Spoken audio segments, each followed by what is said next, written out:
മകളെ, ലോകത്തിൻ്റെ വിവിധ ഭാഗങ്ങളിൽ ഇരുന്നു കൊണ്ട് ജെറൂസലം എന്ന് വരുന്ന 3 മിനിറ്റ് പ്രയർ ലൈനിലേക്ക് ഒരുങ്ങിക്കൊണ്ടിരിക്കുന്ന നിങ്ങളെല്ലാവരെയും ഈശോയുടെ തിരുഹൃദയത്തിലേക്ക് ഞാൻ സമർപ്പിക്കുകയാണ്.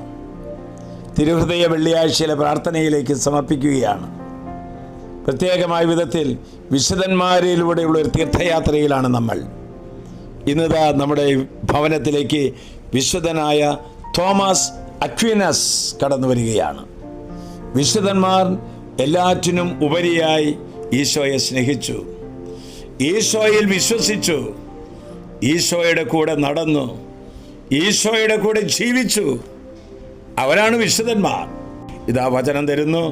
റോമക്കാർക്ക് എഴുതിയ ലേഖനം 12-ാം അധ്യായം 12-ാം വാക്യം.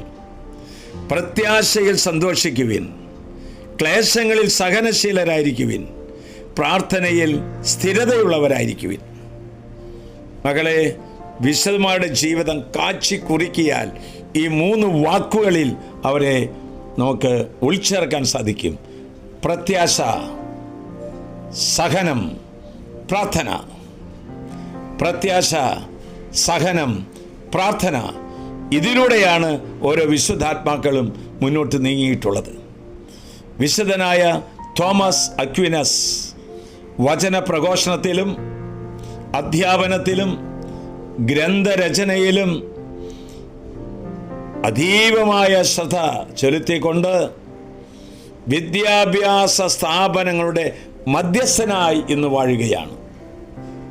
ചെറുപ്രായം മുതൽ വിശുദ്ധിക്കും വിശുദ്ധ ജീവിതത്തിനും പ്രാധാന്യം കൊടുത്ത ഒരു വിശുദ്ധനാണ് വിശുദ്ധ തോമസ് അക്വീനസ്.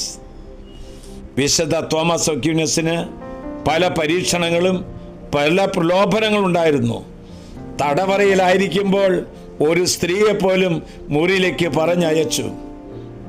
ദൈവത്തിൻ്റെ സഹായം കൊണ്ട്, മാലാഖമാരുടെ സംരക്ഷണം കൊണ്ട് ആ ദുഷ്ടയായിരിക്കുന്ന സ്ത്രീയെ ആട്ടി പുറത്താക്കാനായിട്ട് യുവാവായ വിശുദ്ധ തോമസ് അക്വീനസിന് കഴിഞ്ഞു.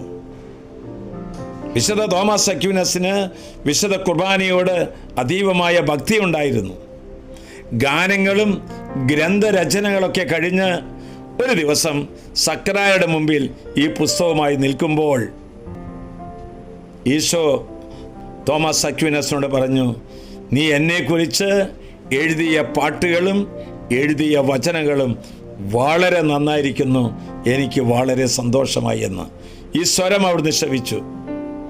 അതിനുശേഷം തോമസ് അക്വീനസിനോട് ചോദിച്ചു, ഇതിന് പ്രതിഫലമായി എന്താണ് നിനക്ക് വേണ്ടത്? തോമസ് അക്വീനസ് പറയുകയാണ്, യേശുവേ, എനിക്ക് വേണ്ടി ഒന്നും വേണ്ട, എനിക്ക് അങ്ങയെ മാത്രം മതി.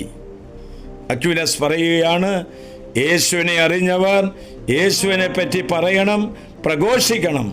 അത് ഗാനങ്ങളിലൂടെ, പുസ്തകങ്ങളിലൂടെ, വചന പ്രഘോഷണത്തിലൂടെ.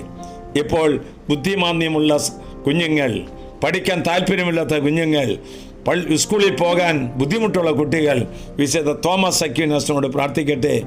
യേശുവിൽ ശരണം വയ്ക്കുക, യേശുവിൻ്റെ വരപ്രസാദം നഷ്ടപ്പെടുത്താതെ ജീവിക്കുക.